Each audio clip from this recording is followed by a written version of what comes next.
కొంతమంది సిగరెట్ తాగితేనే మోషన్ అవుతుంది. సిగరెట్ తాగితేనే తిన్నది అరుగుతుంది. కాఫీ తాగితేనే మోషన్ అవ్వడం, కాఫీ తాగితేనే తిన్నది అరగడం ఇలాంటి అలవాట్లుంటాయి.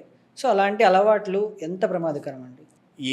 ఏదైనా అండి, సిగరెట్, మందు, ఎక్సెసివ్ షుగర్స్, హ్మ్. ఎక్సెసివ్ ఫ్యాట్స్ కరెక్ట్‌గా మనం తీసుకోకుండా ఏది చేసినా బాడీకి లాంగ్ టర్మ్‌లో హ్మ్. ఈ 1, 2 రోజుల్లో ఏమీ కాదు. ఓకే. 1, 2 రోజుల్లో ఏమి కాదు. బట్ ఒక 20 సంవత్సరాల్లో డెఫినెట్‌లీ చాలా ప్రమాదాలుంటాయి. ఆల్మోస్ట్ బాడీలో ఉన్న ప్రతి క్యాన్సర్ మనకు స్మోకింగ్ రిలేట్ చేయొచ్చు. హ్మ్. ప్రతి క్యాన్సర్ మనం ఎక్సెసివ్ షుగర్స్ వల్ల రిలీజ్ చేయొచ్చు. ఎందుకంటే ఎక్సెసివ్ షుగర్ ఏం చేస్తుందంటే మన బాడీ సెల్స్ మల్టిప్లై అవుతుంటాయి. Hmm. But there is a check point. ఆ చెక్ పాయింట్ బ్రేక్ అయిపోయి ఇంకా ఎక్కువ మల్టిప్లై అయిపోతుంటాయి. దాన్నే క్యాన్సర్స్ అంటుంటాం అనమాట. హ్మ్.